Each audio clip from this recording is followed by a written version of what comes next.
Joining me in the studio is Steve Brettschneider and Trevor Sharuka.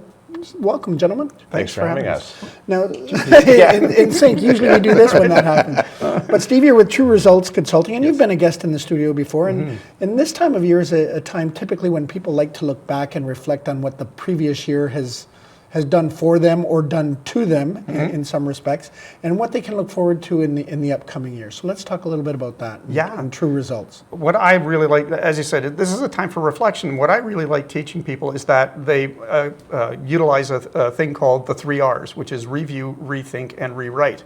So take a look at what's gone on in the past year, see how close you got to your goal. And if you've manifested your goal, you should be celebrating it, because now you get to build a bigger, better goal. But if if you've seen things like you've had stumbling blocks, etc., be really happy that you got beyond those. Celebrate the really good things that happen, and then look at those good things and say, how can I do it better next year? Right. And that'll launch you into 2020, because, by the time, I'd like to recommend to people that they stop at, before December 31st and say, this is what I want to do for 2020. Whether it's in your personal life or in your business, it's all the same stuff. Okay. Now, some of the things you mentioned, stumbling blocks or hurdles or roadblocks, as some people call them, sometimes those extraneous variables, those contingencies, are things that are happening that are well beyond somebody's control. How do you talk to somebody, or how do you coach somebody through dealing with some of those things that perhaps have had such a negative impact that were completely beyond their control? Yeah, we get those. We don't expect them coming. They come as shocks. Oftentimes we see the negative side to it because our brains are hardwired for survival. We automatically see the negative things to it.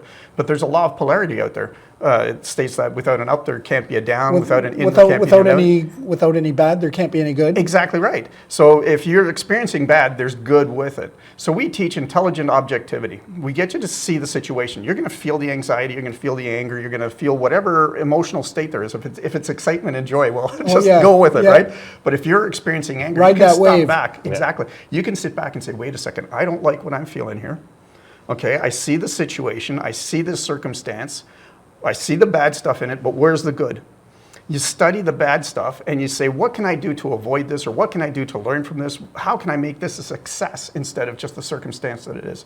Let's face it, we get circumstances, and again, there's no good or bad to it. It's what we make or what we perceive from it. Now, if you get caught up in the negative, it causes your thoughts to go out of control. A downward spiral is what it is. So if you stop and say, there's good here, and I'm going to look at this, and you stay emotionally detached from the circumstance, that's when all the benefits come out, and you can do things, and you can bring your team together to help you solve problems. And those downward spirals can be harmful both personally as well as professionally, because you're talking anxiety, depression, and that's a whole other show. Yeah, exactly right. But you're absolutely right. It leads to a lot of maladies and bad things, which take a long time to recover, or can take a long time to recover from. But you learn that intelligent objectivity, you can nip it in the bud. Well, talking about success and planning for success, so you've got one of your success stories here in the studio. Trevor, welcome. Yes, thanks for having me. Now, you're with Smashing Pixels, and obviously something that Steve said really resonated with you, and you took it to heart and began working together, and I want to learn a little bit more about that. Yeah, so Joe, the road to being an entrepreneur could be a lonely road. No one's holding your feet to the fire. We're growing, and we were growing and doing well, but doing the review and the rewrite part of it, after reflecting on it, it just wasn't going in the direction as fast or in the same trajectory that we wanted to. So Steve and I were working together, and I really needed that accountability. Working from a traditional job where I came from, there'd be sales managers and people that were knocking on my door every day, making sure I hit things and reached certain next plateaus. Yeah. But as an entrepreneur, there's no one checking in on me, and that. So having Steve as that accountability coach, B, making sure that I could see the way, really helped out. So when we meet, usually between 2 and 4 times a month, Steve will ask me, so how is this and this going? And much like a coach at the gym and or any other type of coach, if your answer is, well, it's not going too well, then you're accountable. And Steve will then say, well, why didn't you hit it? And that's where it was, I didn't want to keep giving excuses. Right. So he really held my feet to the fire. But Trevor, I got to say, having spent some time in the entrepreneurial world myself before joining the public sector, I know firsthand that sometimes that time spent in self-reflection and holding myself accountable, I was feeling guilty about not doing what was the meat and potatoes of my business. I was doing something that I thought took away from.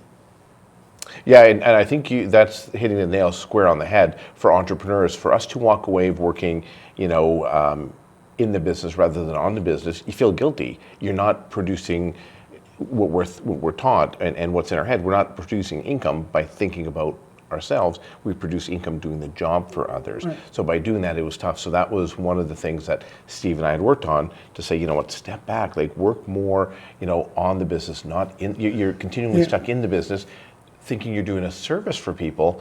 You need to work on the business and all that. So it's really keeping me accountable to that. Yeah, and as you were saying that, Trevor, the kind of little light bulb went on, and I can imagine Steve saying to you, no, you need to take this time because that's working on the business, not for the business. Yeah, and you know what? I mean, if we look at, say, Wayne Gretzky, who's from our town, he had a coach, greatest hockey player in the world, still needed somebody that could see, because he's standing on a different level, could see the whole playing surface. With being an entrepreneur, you tend to wear a lot of hats. So I was getting bogged down in doing a lot of jobs, and Steve just started to say, "Why don't you hire someone?" And I'm like, "No. As the entrepreneur, you know how important we are to like I got to touch everything." And Steve made me realize and helped me realize that I don't have to touch everything. So I started just hiring part-time people to fill those spots, and it's been wonderful being able to focus on what I do very well and not have to worry as much on the things that I don't like doing. Well, one of the best lessons I learned, Steve, and I don't want to steal any of your thunder, was never delegate to somebody who can do it as well as I can. Because number one, I'll never find anybody who can do it as well as I can. Yeah, exactly. Yes. So my coach at the time used to tell me, delegate it to somebody who can do it okay for now, but with time might be as good as you'll be able to do it. Touche. Okay. So Trevor, let's talk a little bit about your goals for this upcoming year and what Steve is helping you work through. What is your vision for the future? Well, we got a doozy. As the entrepreneur, and again, I think you will relate to this, and any of the entrepreneurs looking or watching at home will relate to this. We don't like to take time off. Yeah. We got a phone with us. We're always connected. And I've been very envious of people who've been able to take 2 weeks off in the summer, 3 weeks off. And so Steve just said, well, let's do it. And I go, let's do what? He goes, let's plan that you're going to take that 3 weeks off this summer. And I'm like, well, that's pretty scary. I'm sitting here thinking, as an entrepreneur, 3 weeks? It's going to be tough. So so that's the stake in the ground. That's the big vision for this year. And what we're now trying to do is, make sure that we have things put in place, make sure that everyone in the office realizes that the walls are not going to crumble if I'm not there, and just make sure that everyone knows that everything will be taken care of. And there's not that much to worry about. Right now I'm thinking, I can't do that. There's way too much to worry about. And I'm sure once I go through it, as I go through all of these steps, and I get to the other end, I'll be like, why didn't I do this years ago? Yeah. And so the big thing this year is to make sure I can be away from the office and still be able to breathe and not have heart palpitations. And the nice things about one of the nice things about having a coach along the way is you can kind of guide yourself along the path to get to the point where, you know what, by the time that you're taking that vacation, those 3 weeks away, you will be ready to take those 3 weeks away. It's not a matter of having to think right now about, oh my God, I'm going to be away from the office for 3 weeks, because that is down the road. You can kind of plan to get yourself there. Absolutely. I mean, not to kind of reiterate the entrepreneurial spirit, but a lot of it is just in time, because when people need you, it's like, I need you tomorrow. And so there's a lot of just in time thinking. This is now, 7 months or 8 months out thinking. And it's like, let's start putting things into place today, start visioning it, start putting it on the board, start writing it down, write those big goals down. Now, how do we get from where we are to where you want to be, so that those 3 weeks will be amazing? Well, we'll have to have you back in a little while. Yes, and in September I will come back. Okay, perfect. And we'll talk a little bit. What I want to do now is talk to Steve to find out what's on his horizon for true results. I mean, you've got to be thinking about 2020 as well, Steve. Absolutely. And I want to know, because Trevor, as much of a success story, and I have to admit, Trevor, I'm very impressed with what I've heard. But you're working with other people as well, Steve. So absolutely, what's in store for true results over the course of 2020? Well, I have an immediate goal of serving at least 50 clients in 2020. And that'll take me to my bigger goal, which is a 5-year out, big, hairy, audacious goal that scares the hell out of me. And Trevor didn't talk about that, but he's got that goal as well. Okay. Right? So he's got a big, huge goal that he's set for himself, I don't know, 4 or 5 years out. And this step of getting to that goal is what Trevor's talking about. And it's the exact same thing with me. I know that I've got to take these steps in order to get there. But they're scaring the hell out of me because I've never, ever done them before. I'm stretching myself and in a huge way. And I'm excited about it because I get to serve people. And this is something that I've encouraged Trevor to do too, is take that time out, maybe a half an hour or to an hour a day, and sit back and say, okay, this day's been going pretty good. Now how can I serve more people? Because when you come right down to it, we're in business to serve people. Service and yes, and the rewards that we get are the financial rewards, the material things that we gather in life. But serving people is what we do. And when we get emotionally connected to that, spiritually connected to that, there's nothing that can stop us from achieving anything.